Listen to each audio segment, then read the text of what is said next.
millennial malaise. Oh my god. You know what? I'm too dyslexic for this video.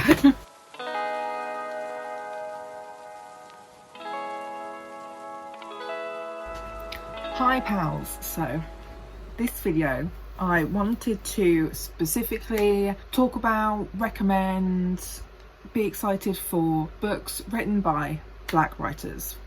So I have like my short list of ones that I've read so far. There are a lot on my Goodreads that are in my like want to read list, but I just particularly wanted to talk about some books that have recently come out by black authors or will soon be coming out, because a lot of the ones that I've read were new releases or like on NetGalley, so they will be coming out soonish or have already come out most likely this year.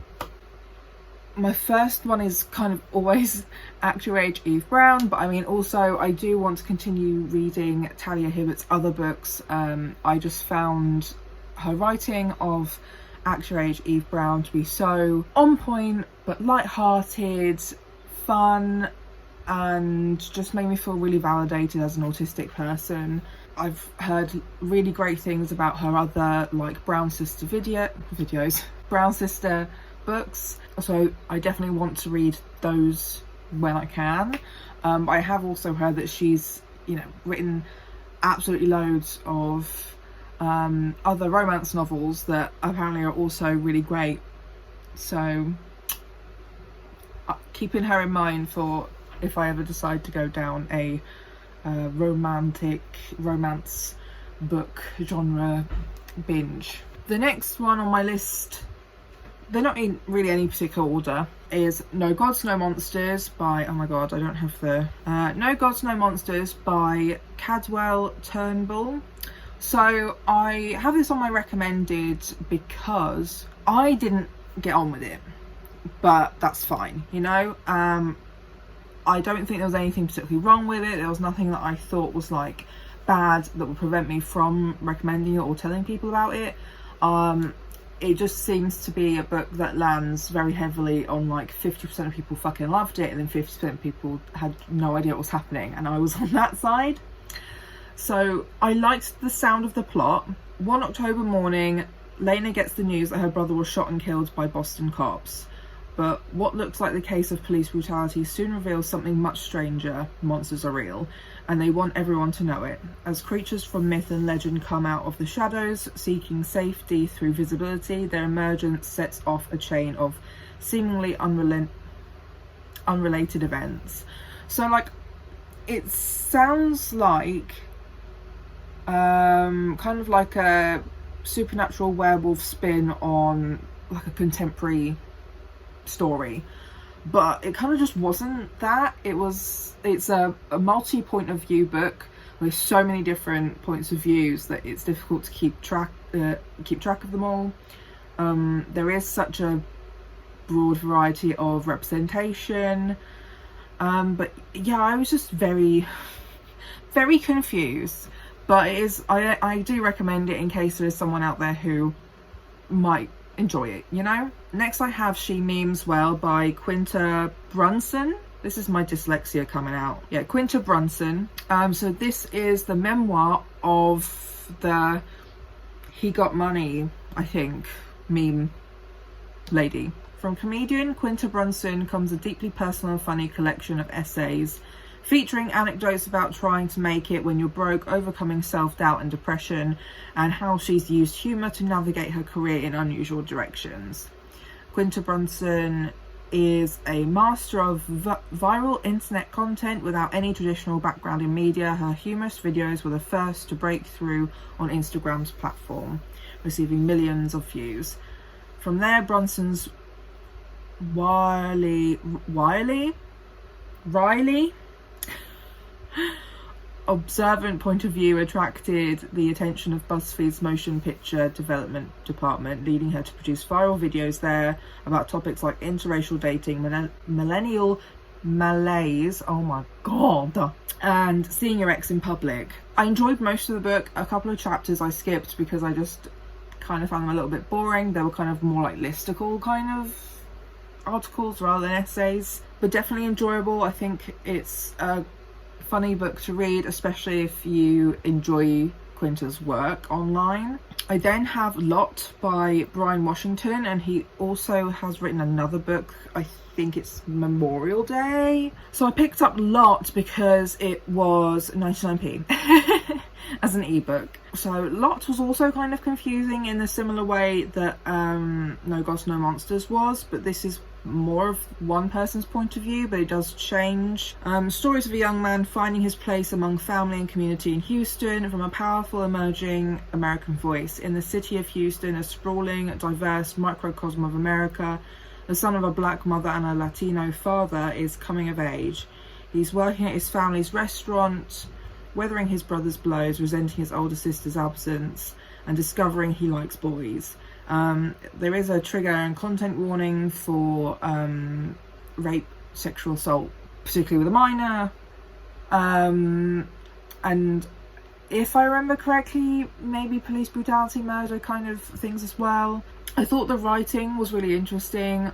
I think I would be interested in reading more from Brian Washington because he has got a few books out. So Lot was quite dark. But apparently Memorial is supposed to be like funny, sexy, profound dramedy about two young people at a crossroads in their relationship and the limits of love. So like maybe that one's more my vibe.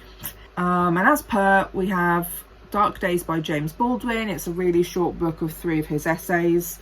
I also have like most of his books on like my to be read, because I really just found those 3 essays very powerful to read.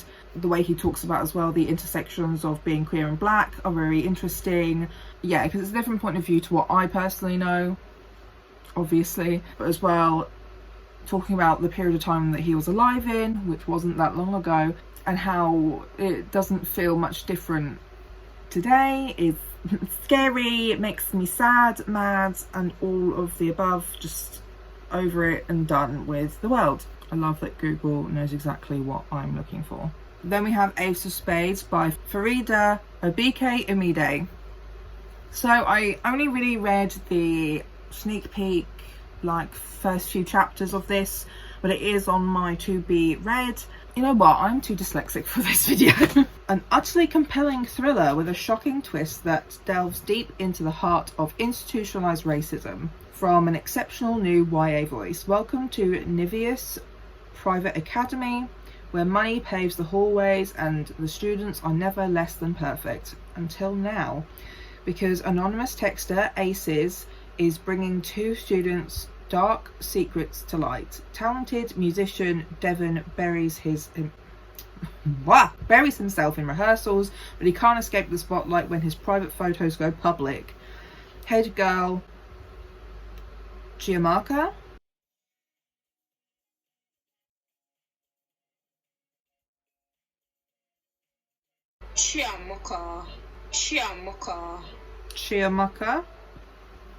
I hope I'm saying that properly, isn't afraid to get what she wants, but soon everyone will know the price she has paid for power.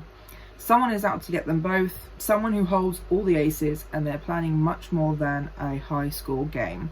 So you know me, I fucking love a thriller. So that one's vibes, big vibes. Then we have Felix Ever After, You Know, by Kaysen Callender. From Stonewall and Lambda award-winning author Kaysen Callender comes a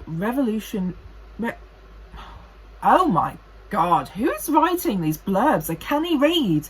Comes a revelatory YA novel about a transgender teen grappling with identity and self-discovery while falling in love for the first time. Felix Love has never been in love, and yes, he's painfully aware of the irony. He desperately wants to know what it's like and why it seems so easy for everyone but him to find someone. What's worse is that even though he is proud of his identity, Felix also secretly fears that he is one marginalisation too many, black, queer and transgender. So I've talked about this book a few times before, obviously. A lot of relatable themes in that book for me. Multiply marginalised, being too marginalised to be loved. Big mood. I did really enjoy the book. The ending, whilst I enjoyed the ending, there are definitely some things that are not tied up, or they were like kind of rushed. So I'm unsure if there's a second part coming, but there we are. I believe there is, but this is how we live our life right now. Next is Jazz Santos versus the World, and it's part of a series that is starting. Oh my god, I don't know how to use my iPad either. Can I read? No. Can I use my iPad? No. Can I do anything? No. Oh, The Dream Team. So this is book 1 by Priscilla Monte. The first book in the Dream Team series, exciting, original and heartwarming. There's a quote from Jacqueline Wilson. It did have Jacqueline Wilson vibes. As someone who has read a few Jacqueline Wilson books when they were younger, but also read a couple of books recently and currently working on a video reading some old Jacqueline Wilson books, this book definitely had that vibe. A relatable, inclusive story about families, unlikely friendships and girl power, perfect for fans of Ella on the Outside and Jacqueline Wilson. Hola, I'm Jasmina Santos Campbell, but you can call me Jazz. You've probably heard of me and my football team, the Brown Rock Stars, before. No? By the way, this is based in Brighton, so I'm like... Well, you will soon. We're almost famous. Forming the Stars was my genius idea. You see, I need to prove to that's my mum, that I'm a football star, so she'll want to come back home. The idea was the easy part though. Now I've got a team of 7 very different girls and we need to work together to be taken seriously as footballers.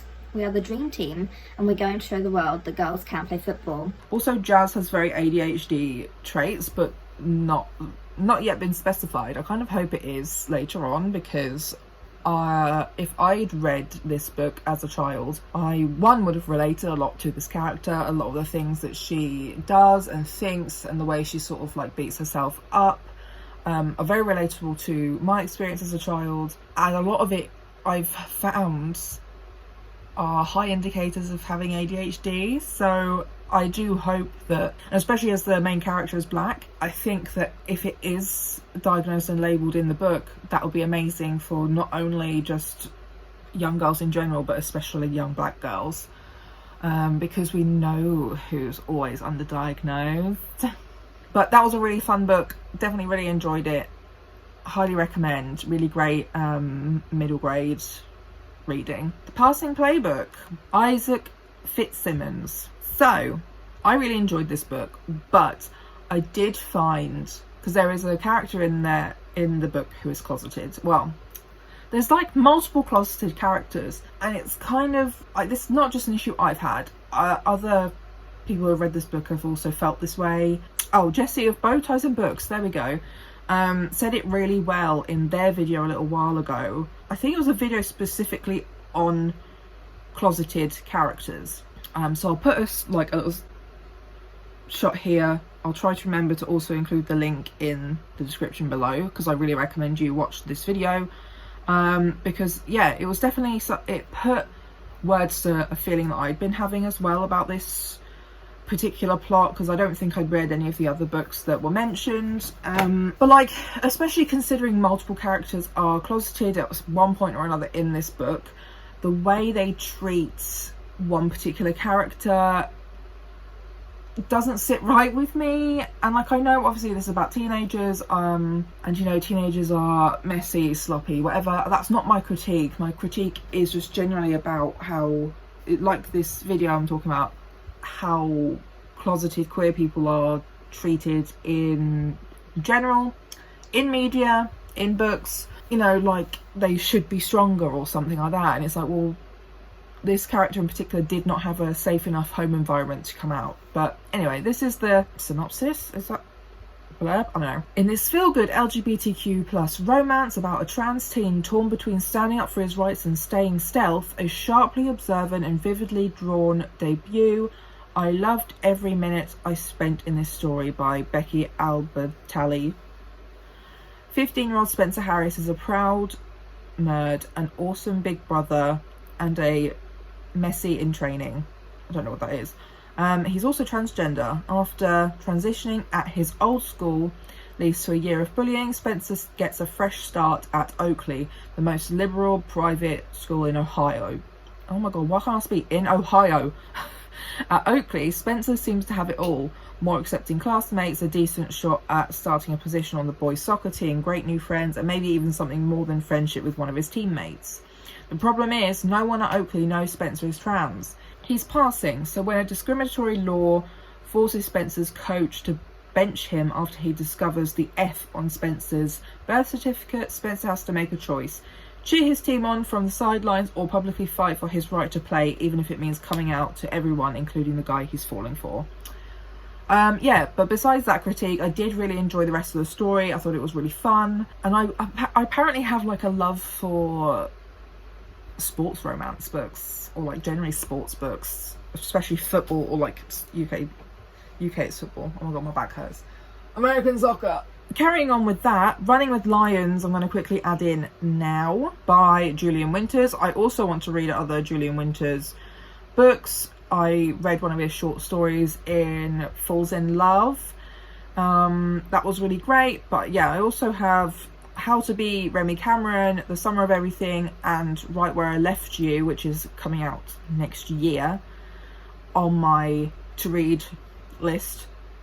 So, Running with Lions, Bloomington High School Lions star goalie Sebastian Hughes should be excited about his senior year. His teammates are amazing and he's got a coach who doesn't ask anyone to hide their sexuality. This is the other thing as well. A lot of these sports books I've been reading are very much like, everyone has their own strengths and we love you for who you are and you're amazing. So like that, you know, it's the nice side of sports that I wish kind of like existed more and was more of a thing. Otherwise I might have actually enjoyed sports as a teenager and now. But when his estranged childhood best friend Amir Shah shows up to summer training camp, Sebastian realises the team's success may end up in the hands of the one guy who hates him. Determined to reconnect with Amir for the sake of the Lions, he sets out to regain Amir's trust, but to Sebastian's surprise, sweaty days on the pitch, wandering the town streets and bonding on the weekends sparks more than just friendship between them. So this is basically like a summer soccer camp preparing for their final year of like high school. We love it. It's gay, it's fun. Then we have Artie and the Wolf Moon. Of course I really enjoyed this one because the main character is called Artie, by Olivia Stevens. So this one's a graphic novel. After sneaking out against her mother's wishes, Artie Irvin spots a massive wolf, then watches it don a bathrobe and transform into her mum. Thrilled to discover she comes from a line of werewolves, Artie asks her mum to share everything, including the story of Artie's late father. Her mum reluctantly agrees, and to help Artie figure out her wolf-like abilities, her mum recruits some old family friends. Artie thrives in her new community and even develops a crush on her new friend Maya, but as she learns the history of werewolves in her own parents' past, she'll find that wolves aren't the scariest thing in the woods. Vampires are. So like this has a art style that reminds me of the Walking Dead games, with a slightly different colour palette. But yeah, I really enjoyed that one. I definitely recommend it. A book I'm currently reading, hello, where is it? Is a non-fiction. I've been listening to it on Spotify. Is Stamped from the Beginning, the definitive history of racist ideas in America by Ibram X. Kendi. So in this deeply researched and fast-moving narrative, Kendi chronicles the entire story of anti-black racist ideas and their staggering power over the course of American history. Stamped from the Beginning uses the lives of 5 major American intellectuals to offer a window into the contentious debates between assimilationists and segregationists, and between racists and anti-racists. From Puritan minister Cotton Mather, it sounds wrong in my accent, Cotton Mather, to Thomas Jefferson, from fiery abolitionist William Lloyd Garrison to brilliant scholar W.E.B. Du Bois, I'm trying to remember how he says it, to legendary anti-president activist Angela Davis. Kendi shows how and why some of our leading pro-slavery and pro-civil rights thinkers have challenged or helped cement racist ideas in America. As Kendi illustrates, racist thinking did not arise from ignorance or hatred. Racist ideas were created and popularized in an effort to defend deeply entrenched discriminatory policies and to rationalise the nation's racial inequalities in everything from wealth to health. While racist ideas are easily produced and easily consumed, they can also be discredited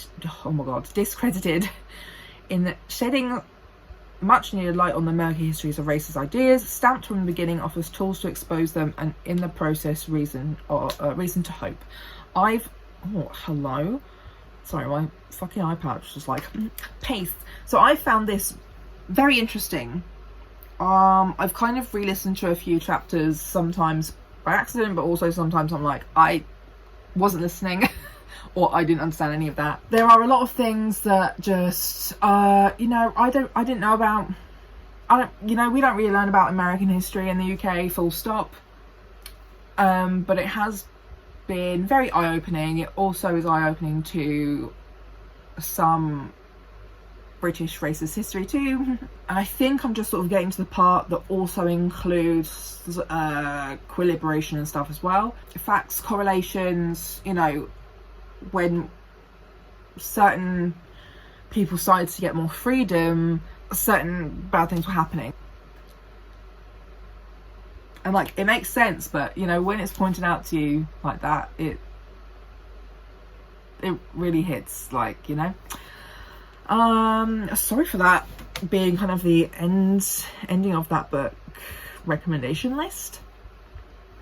But I will quickly add in here, I am waiting for a comic book to read. So I have been following along T. Franklin's sort of promotion and stuff on Twitter of her comics. She's currently writing Harley Quinn from the animated series, but as a comic. The Eat Bang Kill Tour, I think that's what it's called. And you can buy, pre-order, etc, etc. I don't think I should be getting access to the comic I've bought until early September. Please go buy it, because T. Franklin is a black queer woman who is disabled, autistic, smokes weed, is a sex worker, and she has not had the promotion she deserves, to be honest.